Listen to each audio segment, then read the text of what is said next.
One word, Buff Nation. One word. Mayhem. And that is exactly what happened this weekend, which we've been kind of hinting towards that this whole season, that it's going to be busted wide open. That the things are, anything could happen any given Saturday. It's always been my motto when it comes to college football. And we saw it at an extreme level, a level that I've never seen it at, going back to this last Saturday. This show is brought to you by BetUS. Let's talk about it. We had our presser today. We talk about redshirting. We talk about Kansas State. We talk about handling certain situations. Coach probably had time today, as he normally does. Let's roll the intro, baby, and let's get into it.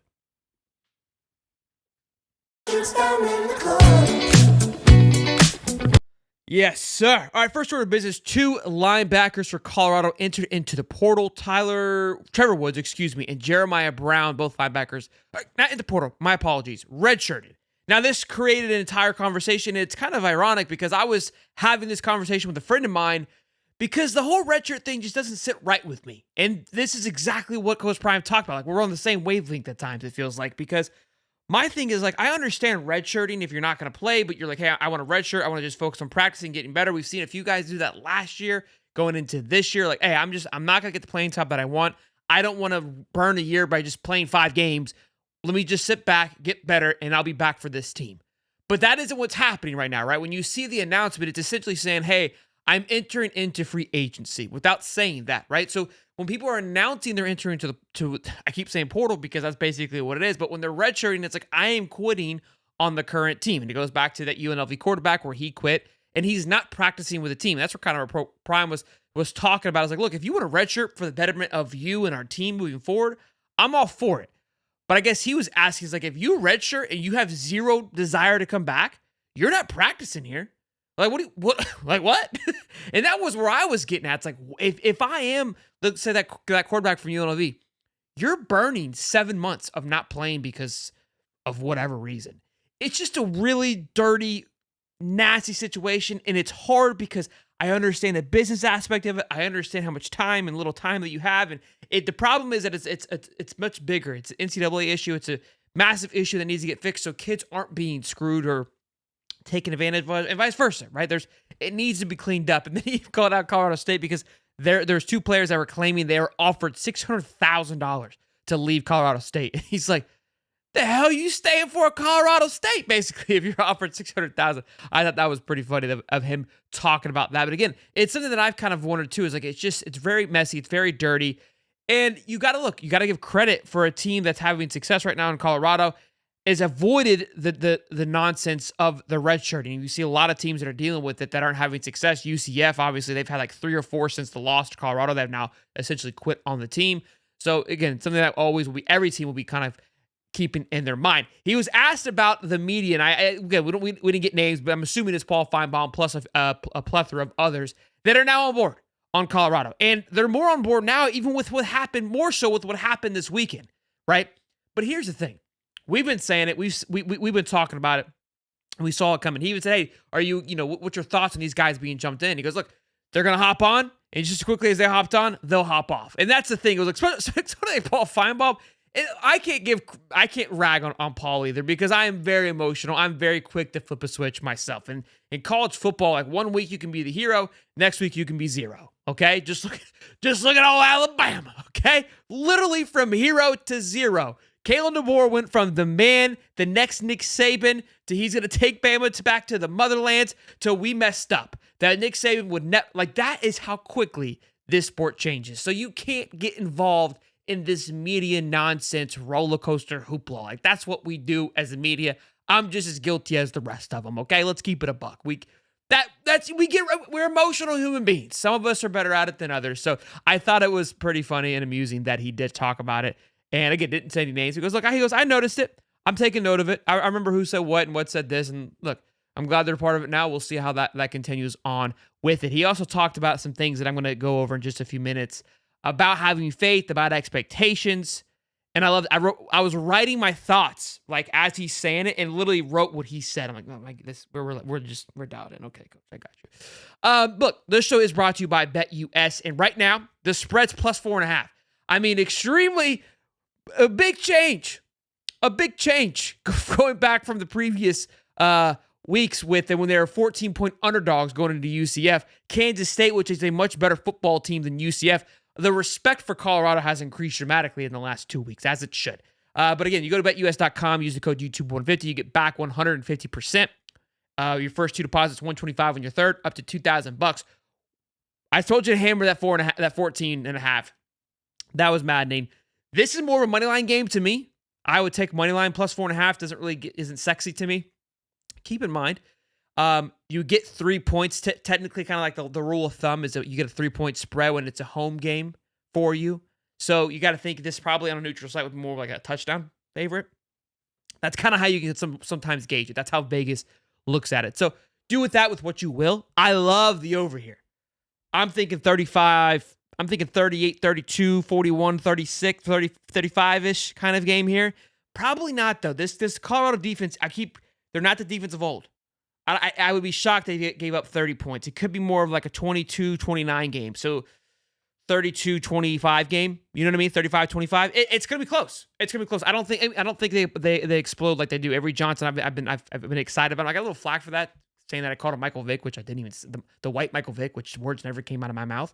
The kid's fun to watch. He's incredible. He's not Deion Sanders, but he's fun. You can have respect of somebody else's playing without being completely bought in. He talked about Travis Hunter, which I love, because they said, hey, are you better? Who's better in their prime? And this is something that we all get caught up in, of like this and that. And I loved his response. To me, it's exactly what I would say about my son. Like, hey, who's better at this, or who's better? I'm not going to ever compare myself to my son. Like, ultimately, I would want him to be better than me. He's his own person. That's exactly what he talked about Travis. Like, Travis is his own dude. Travis has his own things he got to go after, and own things he's got to check off. Like, to sit here and try to, like, compare us, like, it's a waste of time. It's a waste of energy. Now, people are not going to like this, but here's where we got to talk about the Heisman talk, because, look, it changes week to week. Like I said before, 2 weeks ago, it was the Milroe, Hunter, Cam Ward is in the conversation. Of course, Ashton Jeanty, the running back from Boise State. Milroe has lost a lot of credibility going back. I think 10 yards rushing. That's kind of where his bread and butter is made as a quarterback, with the 300 yards passing. He has dropped tremendously, right? Ashton Jeanty just surpassed 1,000 yards in 5 games. I know that Travis Hunter, without a shadow of a doubt, is by far the best player in the country right now. It's not even close. But the sexiness of what Ashton is doing, I feel, is going to carry a ton of votes when this thing comes to a halt. Because the last 3 running backs to win a Heisman, Derrick Henry, Mark Ingram, Reggie Bush, all had at this point 550, 4-something, and 400 yards rushing. Ashton's at 1,000. I mean, what he is doing numerical-wise is absolutely insane. So this thing is going to come down to an incredible battle. Again, how do you snatch this thing away from Travis? I don't know, but Ashton's not making it easy. I'll tell you that right now. It's going to be a fun one to watch come down to the wire. But I think Cam Ward and Jaron took a step back in this past week. And look, I think the quarterback play, because of the craziness of college football, we could see things start to slide back a little bit. Shiloh is good to go, he said, as well. So he did talk about that. Now, I do want to go over a couple things that I thought were interesting. He talked about this team from last year and this year, and how this 4-1 team differs from that 3-0 team. And he goes, look, it's much different. The defense is different. The defensive staff is different. The coaching staff is different. I'm different. We're all mentally have made some adjustments to prepare for, like, look, we're not the same team as we were, and rightfully so. And I think something to kind of keep in mind, too, where this is going to get harder and harder, and why we're seeing so many upsets, is the egos are much harder to manage, right? And this year especially, because it's I keep saying this, but I feel like it's the first full true year. You've got social media, and you can hear how people praise you. And he even says Jordan Seaton's getting a lot of praise. He's like, you ain't done nothing yet, man. Like, you got to lock it in. But not to mention, you have this NIL evaluation on 3 posts. When you have a good game, you go from worth $300,000 to $1.2 million. Like, if you're not grounded and just rightfully in the right mindset, which you got to think 70% of these kids coming in out of high school, it's a big switch, a big 180. It takes some time to find that ground, to find that foundation of where you want to be, like what we see with Travis Hunter, and understanding there's bigger things than just your NIL evaluation. That's why I think we're going to see these ebbs and flows of college football. It's going to be nuts. It's going to be crazy to manage, especially with that. So, again, just because kids can see that, and it triggers, like, I'm the man, right? And then you're having to manage that personality. It's also, I think Coach Prime does this very well. He's been there. He's done that. And that's why I think that's why those coaches are having success, because they've been able to sit in that seat and go, hey, better pipe down, versus coach who's never played and had that success. It's like, hey, pipe down. It's like, hey, who are you, old man? So I totally agree. Look, handling momentum is probably going to be the hardest thing to deal with this year going into with college football. And then he talked about expectations, which I love, right? And you hear it, right? Everyone's asking like, man, 4-1, right? Crazy. What did you think about 4-1? How did you handle 4-1? And he kind of was like, look, like I'm not surprised about being 4-1. And neither am I. When we talked about this, I think I had them going 5-0 at this point, going up into Kansas State. Kansas State I circled.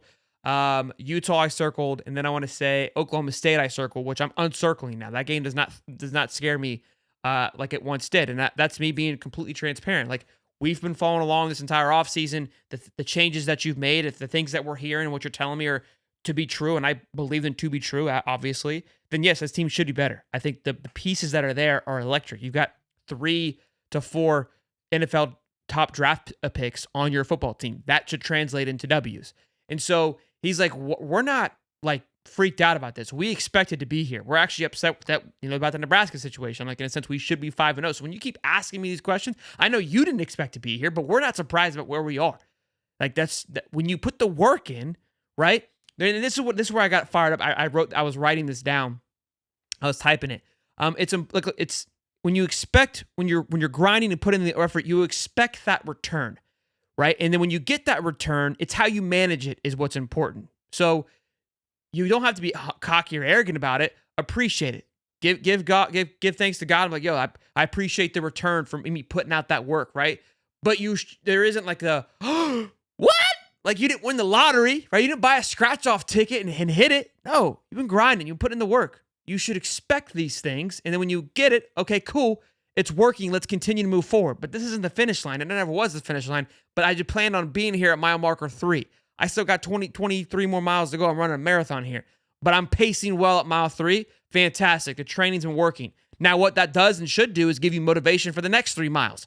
Like, hey, I'm feeling pretty good. I'm feeling pretty dialed in. Now, there is a point where you can get too cocky and run too fast the next 3 to blow up the last 20. You know what I'm saying? So it's a long sprint. It's a long sprint, and going through sprints more and more allow you to get better and better. I'm telling you all these because I've run triathlons and done these things. So that's why I went to that analogy and that relation. And I think a lot of us have ran at some point and can understand, keeping up and pacing yourself. And that's exactly what this is. So I also loved this line he said too. He goes, are you worried about coming off this bye week? And right now I'm in Florida. We have this hurricane coming, which could affect the posting of this schedule and of the channel here. And he goes, when you have faith, you don't worry. And that's why I've been kind of reminding myself is that, you get a little kind of worrisome with the storm, what's going to happen. But look, I got to have faith in God and trust that, like, I don't have control of what's happening with this storm, but trust my faith and say, look, am I doing the right thing for my family? Pray on it, sit on it, and you shouldn't have to worry. And it is so true when you're able to have that like mentality of where it just clicks. Man, it is a fun place to be. And I think that's where sometimes people have a hard time relating to Coach Prime, because he genuinely, like, you can just see him functioning in a different zone time, in a different time frame mindset of, I have faith and belief of what's going to happen, so I don't worry about the nonsense that everybody else does. Then he was asked about Dylan Edwards and playing against Dylan Edwards, right? Not Kansas State. And he goes, well, I didn't know we were playing the Dylan Edwards. They changed your team name. Look, it's always... this is a fun storyline. It makes this game a little more personable, right? You've got somebody who played for your team. They left. You got a lot of this now in college football. It's not just here. It's everywhere. It's personal, okay? It makes it more fun. But I love the way that he said it, because look, like, hey, I want him to have success. I want him to do great things, especially when you leave.